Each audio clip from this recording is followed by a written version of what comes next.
हाय, मैं जितेंद्र सर सर्वोत्तम agriculture academy में आपका स्वागत करता हूं। आज हम लोग पढ़ेंगे मॉर्फोलॉजी। ठीक बेटा, हम लोग पढ़ेंगे क्या आज? मॉर्फोलॉजी पढ़ेंगे। मॉर्फोलॉजी, अच्छा तो मॉर्फोलॉजी क्या होती पहले ये जान लें। ठीक, मॉर्फोलॉजी क्या होती बेटा? पौधे के बाह्य भागों या संरचनाओं के अध्ययन को हम सब क्या बोलते हैं? मॉर्फोलॉजी बोलते हैं। ठीक है, पौधे के बाह्य भागों या संरचनाओं के अध्ययन को क्या बोलेंगे? मॉर्फोलॉजी बोलेंगे। ठीक है, तो अब हम लोग एनाटॉमी पढ़ चुके हैं। एनाटॉमी पढ़ने के बाद अब हम सब क्या करेंगे? इसके जो है मॉर्फोलॉजी पढ़ेंगे, एक एक अंग पढ़ेंगे। क्या क्या है पौधे के बाह्य भागों के अध्ययन को क्या बोलोगे? बाह्य भागों के अध्ययन। ठीक, बाह्य भागों के अध्ययन को क्या बोला जाता है? किसके? पौधे के बाह्य भागों के अध्ययन को क्या बोलते हैं हम सब? मॉर्फोलॉजी बोलते हैं। ठीक, अच्छा तो मॉर्फोलॉजी के अंतर्गत क्या क्या आता है? इसके अंतर्गत बेटा हम सब पढ़ेंगे। ठीक, अंतर्गत पढ़ेंगे, पहले तो पढ़ेंगे रूट। पहली जो टॉपिक हमारी स्टार्ट हो जाएगी रूट, फर्स्ट नंबर। दूसरे नंबर आगे बढ़ेंगे तो आ जाएगा क्या? स्टेम। थर्ड नंबर पर आएंगे, स्टेम के बाद हमारा क्या हो जाएगा? लीफ स्टार्ट हो जाएगी। लीफ के बाद हम सब पढ़ेंगे क्या बेटा? चौथे नंबर पर सीड पढ़ेंगे। सीड के बाद पढ़ेंगे क्या बेटा हम सब? फ्रूट। पांचवें नंबर पढ़ेंगे फ्रूट पढ़ेंगे इसमें। और छठवां चैप्टर मेरा इसमें स्टार्ट हो जाएगा। फ्रूट के बाद पढ़ लेंगे हम सब फ्रूट डिस्पर्सल।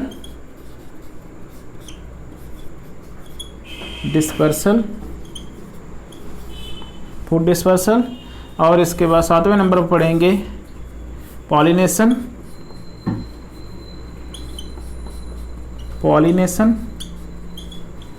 और आठवें नंबर पर पढ़ेंगे फ्लावर, जो कि वेरी इंपॉर्टेंट होगा। और इसके बाद नौवें नंबर पर पढ़ेंगे हम सब इनफ्लोरेसेंस। इनफ्लोरेसेंस।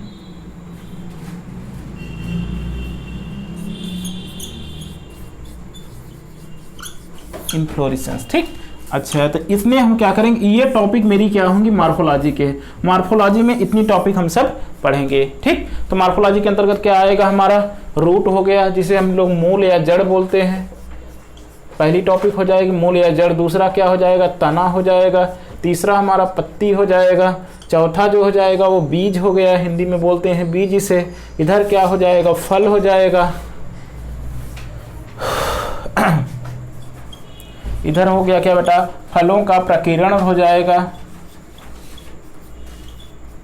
फलों का प्रकीर्णन हो गया। और ये हमारा क्या हो? निषेचन, परागण हो जाएगा। परागण हो गया। और ये हमारा फ्लावर हो गया, फूल हो गया, या इसी को पुष्प बोलते हैं। पुष्प पढ़ेंगे। पुष्प के बाद हम सब क्या पढ़ेंगे? इनफ्लोरेसेंस पढ़ेंगे। ठीक, ओके, ये हमारे क्या हो जाएंगे? इतनी संरचनाएं हम सब इसमें पढ़ेंगे। ठीक है, अच्छा फिर इसके बाद जो है पॉलिनेशन। हाँ, इतना हो गया। इतने में हम सब क्या करेंगे? पहले टॉपिक स्टार्ट करेंगे। 9 या 10 लेक्चर इसी में हम जब एक टॉपिक और एडिशनल ऐड कर देना है। क्या? फर्टिलाइजेशन।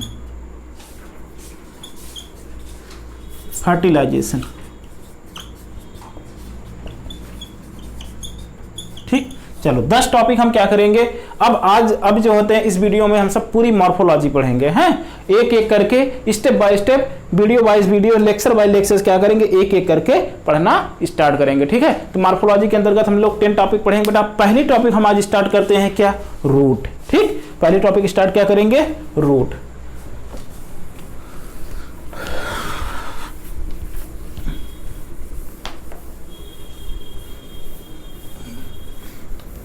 बेटा फर्स्ट टॉपिक हम सब स्टार्ट करते हैं क्या?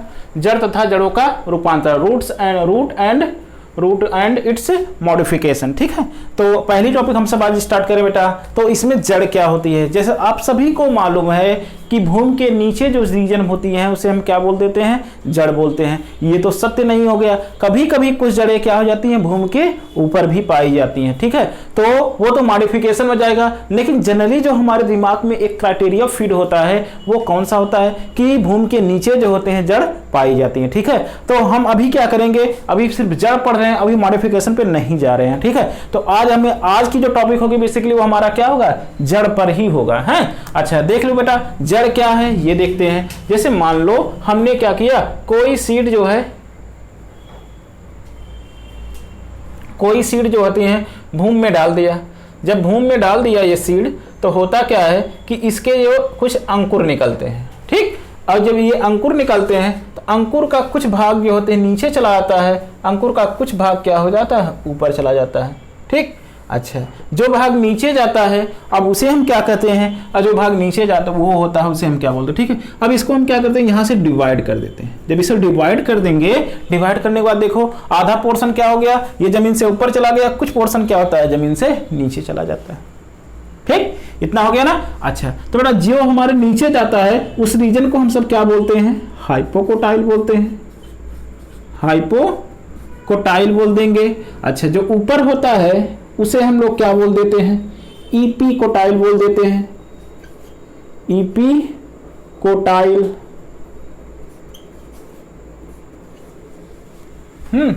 अच्छा, ईपीकोटाइल, हाइपोकोटाइल। अच्छा, इतना हो गया।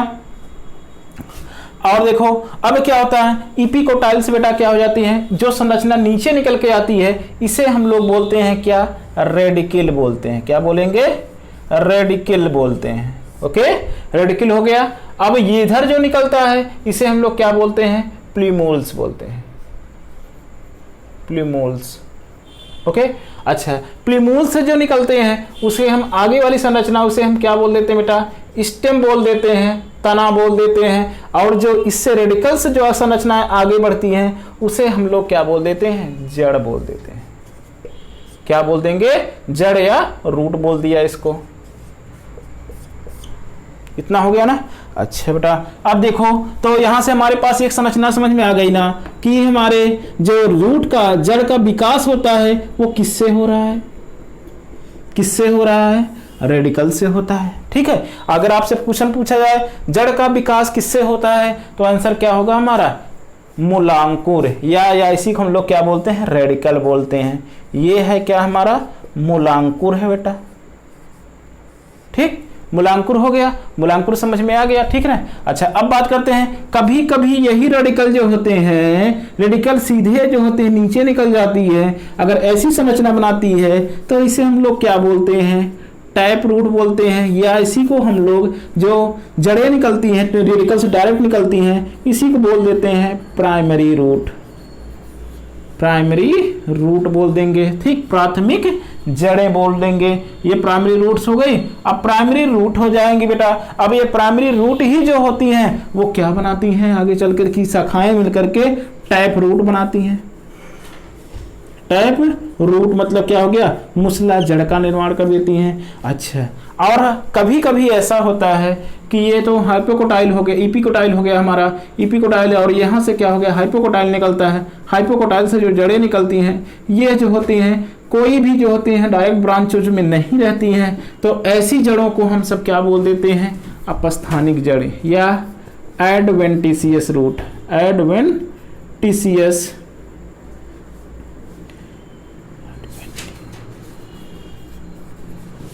रूट। ओके, ये है हमारी क्या, अपस्थानिक जड़ें, अपस्थानिक जड़ें। ओके, चलो। अच्छा, टैप रूट आपने देख लिया। प्राइमरी रूट जो होती है वो क्या होती है, टैप रूट होती है। आपसे क्वेश्चन पूछा जाता है बेटा। अच्छा, तो प्राइमरी रूट किसमें पाई जाती है, डाइकाट प्लांटों में, द्विबीजपत्री पौधे में। किसमें मिलेगी ये, डाइकाट प्लांट में मिलेगी। अपस्थानिक जो जड़ें होती हैं ये क्या होती है बेटा, ये कहाँ पाई जाती हैं, मोनोकाट प्लांट में। ये कहाँ पर मिलेंगी, मोनोकाट प्लांट में। एक बीजपत्री पौधे में क्या मिलती है, हमारी अपस्थानिक जड़ें मिलती हैं, ठीक है। और ये बेटा हमने क्या क्या डाला था, सीड डाला था, चलो अच्छा, ये तो हमारे रूट के टाइप हो गए। अच्छा, और हम थोड़ा सी बात करते हैं बेटा, अगर आपसे पूछा गया बीज के किस भाग से रूट का निर्माण होता है, जड़ का निर्माण होता है, तब मेरा आंसर चेंज हो जाता है। रेडिकल नहीं बोलेंगे, वहां पर क्या बोल देंगे, हाइपोकोटाइल बोल देंगे। ओके, अच्छा ठीक है, सीड के किस भाग से जड़ का विकास होता है, जड़ का निर्माण होता है, हाइपोकोटाइल से। अच्छा, इसके बाद अगर पूछा गया जड़ का विकास किससे होता है, तो किससे बताएंगे, रेडिकल से। 2 क्वेश्चन हो गए ना, ठीक। अच्छा, फिर इसके बाद हम सब देख लेते हैं, आगे इसी को लिख लेते हैं, ठीक। इतनी संरचना समझ में आ गई ना। ये हमारा क्या, ऊपर वाले पोर्शन को बोल देंगे हम सब स्टेम, ये पूरा जो होते हैं आ जाएगा किस में, स्टेम में। अब ये पूरा हमारा क्या हो जाएगा, रूट में आ जाएगा, ठीक, चाहे रूट हो चाहे स्टेम हो, ठीक। अच्छा, तो हम तो पहले देखेंगे रूट, पहली लाइन लिखना स्टार्ट कर देते हैं। चलो बेटा, अब स्टेटमेंट पाते हैं। स्टेटमेंट क्या है कि मैंने बताया ना कि जो हमारे पास जड़ का निर्माण होता है वो किसके, जड़ का विकास किससे होता है बेटा, रेडिकल से होता है, ठीक। पहली लाइन हो गई। दूसरी लाइन हमने बताया कि बीज है हमारा, सीड है, बीज के किस भाग से जड़ का विकास होता है, किस भाग से होता है बेटा, हाइपोकोटाइल द्वारा होता है। किसके द्वारा है, हाइपोकोटाइल द्वारा होता है, ठीक है। अच्छा, रेडिकल से जो निकलती हैं जड़ें, ये रेडिकल हुआ ना, रेडिकल से जो जड़ें आगे की तरफ निकलती हैं, ये हमारी जड़ है, ये आगे की तरफ निकल रही है, उसे हम लोग क्या बोलते हैं, प्राइमरी रूट्स बोलते हैं। क्या बोलते हैं, प्राइमरी रूट बोलेंगे, ठीक। अच्छा, फिर इसके बाद हमारे पास बेटा बात करेंगे प्राइमरी रूट या टैप रूट सिस्टम।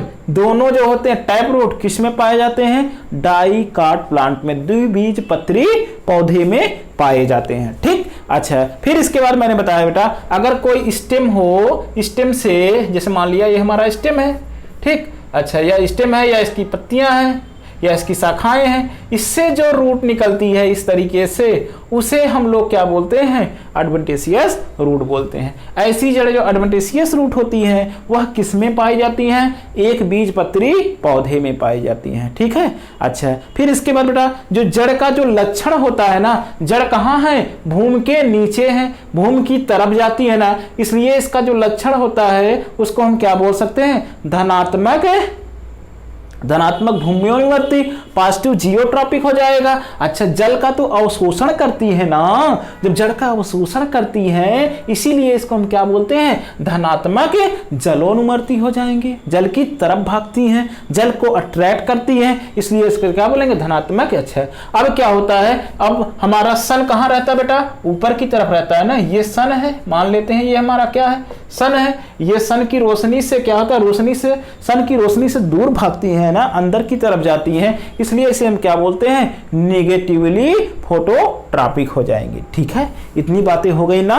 अच्छा, तो 3 बातें आपको समझ में आई ना, क्यों, क्योंकि सन से, सन की रोशनी से जो होते हैं, सूर्य की रोशनी से वो क्या करती हैं, दूर भागती हैं, इसलिए क्या हो जाएंगे, उसके प्रति निगेटिव रिस्पॉन्स शो करती हैं, इसलिए उसे क्या बोलते हैं सब, निगेटिव फोटोट्रॉपिक बोल देंगे, ठीक। अच्छा, जड़ का बेटा मुख्य कार्य क्या होता है, जड़ का जो मुख्य कार्य होता है वो 2 कार्य होते हैं। क्या, पहली बात तो जो जड़ें निकलती हैं ना वो क्या करती हैं, सॉइल को बाइंड करने के लिए, जड़ क्या करती हैं, जो भूमि के कण होते हैं ना उनको बांधने का काम करती हैं, और भूक्षरण को भी क्या करती हैं, रोकती हैं, और साथ ही साथ जो उनका मुख्य काम होता है वो क्या करते हैं बेटा, वाटर तथा मिनरल्स, क्या वाटर तथा मिनरल्स को एब्जॉर्ब करने का काम करती हैं, अवशोषण करने का काम करती हैं, ठीक। अच्छा, इतनी बातें हो गई ना। फिर इसके बाद हम सब चलते हैं क्या, जो हमारे पास 2 स्टेटमेंट था बेटा, इसके पहले वो स्टेटमेंट हो चुका है, अब हम क्या करेंगे, नोट करके 2 स्टेटमेंट देख लेते हैं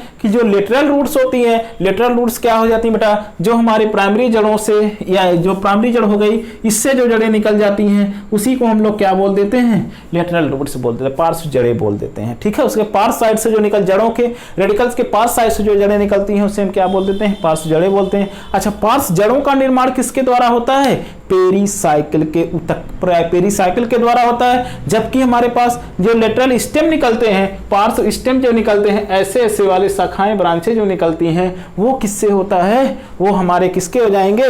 कॉर्टेक्स के द्वारा निकलते हैं। ठीक है, अच्छा तो ये बेटा लाइनें हमारी क्या की, सारी लाइनें इसी से हमने लिखा है, सारी चीजें इसी से लिखा, कोई चीज अलग से नहीं आपको दिया हूं। अगर ये फिगर क्लियर है तो आपकी ये लाइनें क्या हो जाएंगी? अपने आप क्लियर हो जाएंगी। ठीक, अच्छा देख लो बेटा, जड़ों का विकास किससे होता है? मूलांकुर द्वारा। बीज का विकास बीज के किस भाग से जो होते हैं हाइपोकोटाइल द्वारा हो जाएगा। रेडिकल से बनने वाली जड़ें क्या कहलाएंगी? प्राथमिक जड़ें कहलाएंगी। प्राथमिक जड़ें या टैप रूट सिस्टम किस में पाए जाते हैं? ये हमारे डाइकाट प्लांट, द्विबीजपत्री पौधे में पाए जाएंगे। ठीक, अच्छा प्राथमिक जड़ें और इनकी पार्श्व शाखाएं जो निकलती हैं, वो दोनों किसको बनाती हैं? मुसला जड़ तंत्र का, टैप रूट सिस्टम का क्या बनाएंगी? टैप रूट सिस्टम बनाती हैं, टैप रूट सिस्टम को बना करके तैयार कर देती हैं। अच्छा फिर क्या? तने के पर्व, जो तना का पर्व होता है, ठीक, जो गांठें होती हैं वो, और इसके पर्व संधियों, और साथ ही साथ क्या? पत्तियों के किनारे से निकलने वाली जड़ें क्या कहलाती हैं बेटा? मैंने बताया उसे क्या बोलते हैं? एडवेंटिशियस जड़ें बोलते हैं, एडवेंटिशियस रूट हो गया। ओके, अच्छा फिर इसके बाद हम सब आते हैं बेटा क्या? एडवेंटिशियस रूट किस में पाई गई थी? मैंने अभी अभी आपको बताया किस में पाई गई? एक बीज पत्री पौधे में, मोनोकाट प्लांट में। ओके, अच्छा फिर आते हैं क्या? जड़ के लक्षण पर। जड़ के लक्षण भी मैं आपको बोल दिया था क्या? धनात्मक भूमियोनुवर्ती पहला, दूसरा क्या हो गया? धनात्मक जलोनुवर्ती, और तीसरा हमारा हो गया क्या? ऋणात्मक प्रकाशानुवर्ती। पॉजिटिव जियोट्रॉपिक, और पॉजिटिव हमारा हाइड्रोस्कोपिक, और नेगेटिव क्या हो जाएगा? फोटोट्रॉपिक हो जाएंगे। और आगे देख लेते बेटा, जड़ों का जो मुख्य कार्य होता है वो क्या होता है? ये वेरी इंपॉर्टेंट, आपसे कार्य ये पूछा जाने वाला सवाल है। पौधे को भूमि से बांधे रखना, भूक्षरण में मदद करना, भूक्षरण को रोकने में मदद करना, और साथ ही साथ क्या करते हैं? भूमि से खनिज लवणों, ठीक, खनिज लवणों और तथा क्या? जल का अवशोषण करना। जो भूमि में खनिज लवण होते हैं, जैसे सोडियम, पोटेशियम हो गया, फास्फोरस हो गया, नाइट्रेट, नाइट्रोजन हो गया, इन सभी को क्या कर देती हैं? अवशोषण करती हैं, खनिज तत्वों का अवशोषण कर देती हैं, और साथ ही साथ जल का भी क्या करती हैं? अवशोषण करती हैं। ठीक है, अभी जल का, खनिज लवणों का अवशोषण किस भाग से होता है ये भी आपको बताएंगे। अच्छा अब आगे बढ़ते हैं। आगे हमारा क्या है? Lateral root. ये है क्या? पार्श्व जड़ें, इसे हम लोग क्या बोलते हैं? Lateral root. लेटरल रूट का निर्माण कहां से होता है बेटा? हमने वहां पर जब टिश्यू पढ़ा रहे तो वहां पर बता दिया था किसके? परिरंभ या हमारा पेरीसाइकिल के द्वारा होता है। ठीक, अच्छा और इसके बाद क्या आ जाएगा? यहां देखो आगे, पार्श्व तनु, लेटरल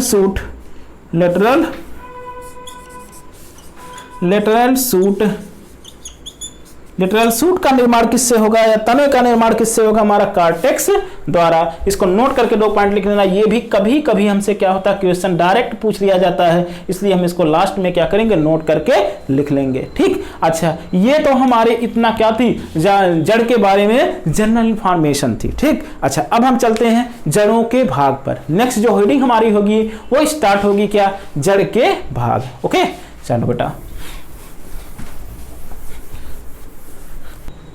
हाँ बेटा हम सब बात करेंगे क्या? जड़ के भाग, रीजन ऑफ रूट। ठीक, अच्छा रीजन ऑफ रूट में देखें बेटा, रूट का पहले संरचना ड्रा करेंगे, स्ट्रक्चर ड्रा करेंगे। ये हमारी क्या है? जनरली रूट की ये संरचना है। ठीक, अच्छा रूट की संरचना में हम सब देख रहे हैं, ये हमारी क्या है? कोनिकल रूपी रूट है। इसे हमने क्या बताया? ये हमारा किस रूट का है? डाइकाट प्लांट का है। ठीक, अच्छा तो ये हमारी कौन सी टैप रूट का फिगर है बेटा? इसमें हम देख लेते हैं, जो लास्ट में सबसे नीचे देखने को मिल रही है, ये क्या है? अंगुली जैसी या टोपी नुमा संरचना दिखाई दे रही है, उसी को हम लोग क्या बोलते हैं? रूट कैप बोलते हैं। ठीक है, तो पहले हम सब क्या करेंगे? मूल गैप देखेंगे बेटा। ये रूट कैप पहला रीजन हो गया। नीचे से चल रहे हैं, पहला रीजन हमारा स्टार्ट हुआ क्या? Root cap. इसके थोड़ा से ऊपर क्या? कुछ ही mm ऊपर हम चलेंगे तो एक रीजन दिखाई देगा। उस रीजन को नाम हम देंगे क्या? दूसरा नाम देंगे। दूसरे नाम पर हमारा क्या हो गया? Region of cell division. ठीक, अच्छा, रीजन ऑफ सेल डिवीजन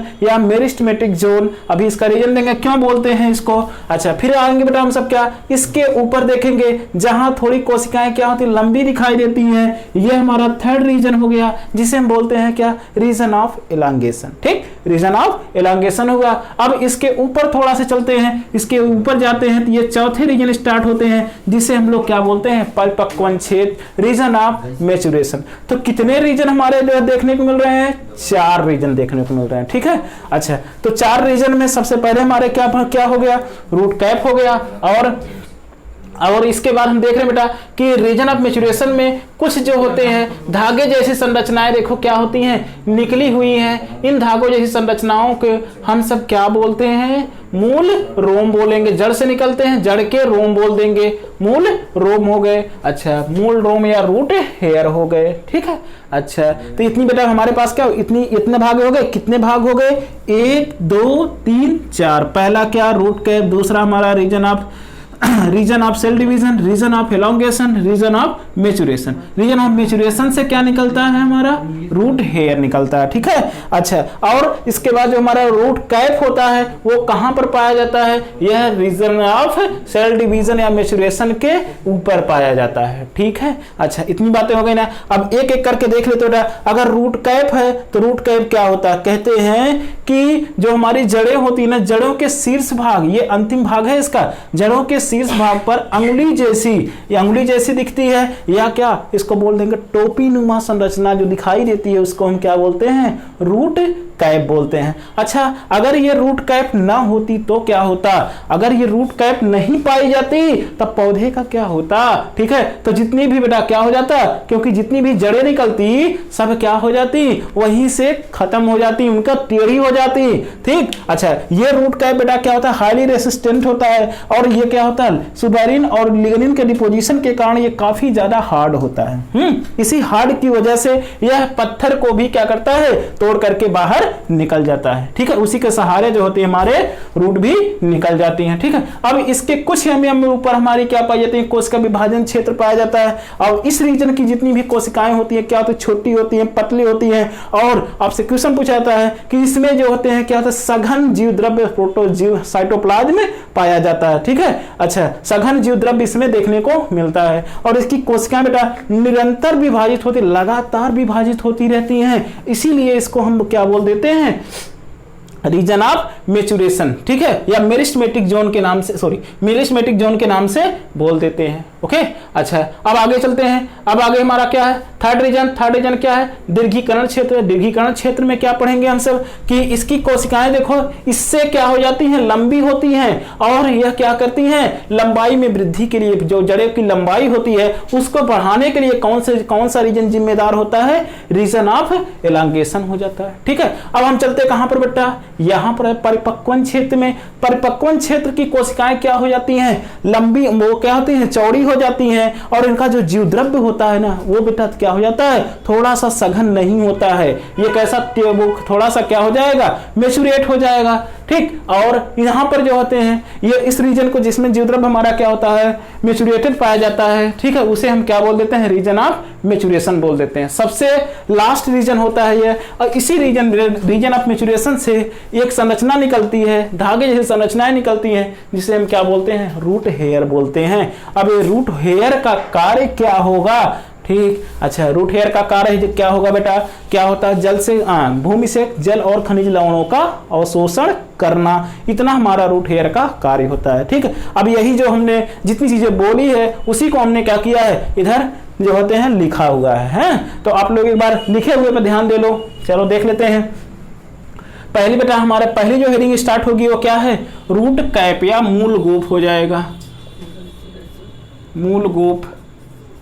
ठीक, रूट कैप या मूल गोप। अब पहली में लाइन लिखा क्या, जड़ों के शीर्ष भाग पर, जड़ों के शीर्ष भाग पर टोपी नुमा या अंगुली नुमा संरचना कहलाती है क्या, रूट कैप कहलाएगी। ठीक, अच्छा, रूट कैप का जो कार्य होता है वो क्या होता है, ठीक, रूट कैप का काम क्या होता है बेटा, जड़ के कोमल शीर्ष को मिट्टी में बढ़ते समय रगड़ से रक्षा करना, रगड़ से सुरक्षा करना, ये इसका क्या होता है, कार्य होता है। ये कार्य इसका वेरी इंपॉर्टेंट, इसी के कारण हमारी क्या होती है, रूट आगे जा सकती है, नहीं तो नहीं जा सकती है। ये काफी जो होता है हार्ड होता है। यह जो होते हैं चाहे कैसी भी मिट्टी हो, कंकड़ हो, पत्थर हो, सभी को क्या करता है, पेनिट्रेट करके आगे निकल जाता है। ठीक, अच्छा आगे बेटा, रूट कैप अनुपस्थित किसमें होता है, नहीं पाया जाता है। किसमें, जलीय पौधों में। जलीय पौधों में रूट कैप नहीं पाया जाता है। ये आपसे क्वेश्चन पूछा गया है और वेरी इंपॉर्टेंट क्वेश्चन है। यह जो होते हैं पूछा जा सकता है। क्यों नहीं पाया जाता है, क्योंकि उसको जो होते हैं पत्थर या मिट्टी को तोड़ना नहीं होता है। उसकी जड़ें डायरेक्ट निकलती हैं, निकल करके पानी में क्या हो जाती है, नीचे चली जाती हैं। उसमें रूट कैप की आवश्यकता नहीं होती है। ठीक है, सुरक्षा करने की आवश्यकता नहीं होती है जड़ों की, इसलिए रूट कैप उसमें नहीं पाया जाता है। हाँ, अच्छा अब आते हैं हम सब कहां पर, रीजन ऑफ डिवीजन पर, रीजन ऑफ सेल डिवीजन पर आते हैं, कोशिका विभाजन क्षेत्र पर आते हैं। कोशिका विभाजन क्षेत्र में क्या हो जाएगा बेटा, इसकी जो कोशिकाएं होती है ना, 2 लाइनें पढ़ेंगे। इसकी कोशिकाएं छोटी पतली तथा भित्ति वाली होती हैं और इसमें बड़ी बात है क्या, इसमें सघन जीवद्रव्य पाया जाता है। इसी सघन जीवद्रव्य के कारण जो होते हैं, इसमें जो होते हैं डिवीजन करने की क्षमता क्या होती है, सबसे अधिक होती है।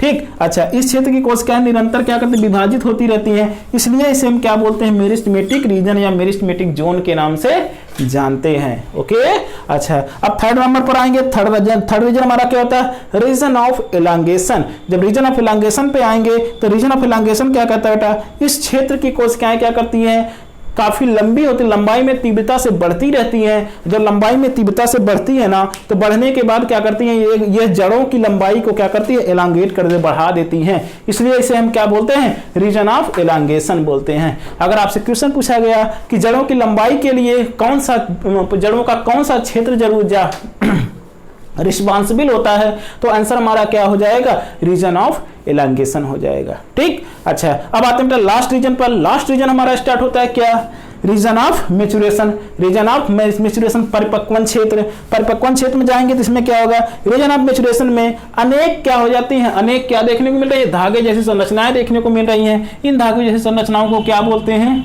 रूट हेयर बोलते हैं। ठीक है, अच्छा तो रूट हेयर बेटा, रूट हेयर का कार्य क्या होता है, नेक्स्ट लाइन, रूट हेयर का कार्य क्या होता है, तो क्या लिखेंगे बेटा, भूमि से जल तथा खनिज लवणों का अवशोषण करना। ठीक, ये तो हमारा क्या था, रीजन था। ठीक, अच्छा आपसे पूछा गया कि जो रूट हेयर होते हैं वो कहां पर, आपसे पैटर्न क्वेश्चन बेटा, रूट हेयर पाए जाते हैं, रूट हेयर या मूल रूम। ठीक, रूट हेयर पाए जाते हैं। डायरेक्ट क्वेश्चन यही पूछा था, बहुत बार क्वेश्चन, 20-25 बार ये क्वेश्चन पूछा गया। वेरी इंपॉर्टेंट लाइन है बेटा, रूट हेयर पाए जाते हैं। रूट हेयर कहां पर पाए जाते हैं, इसको देख लेते हैं। ठीक है, रूट हेयर जो मिलते हैं वो हमारा मिलेंगे किसमें, रीजन ऑफ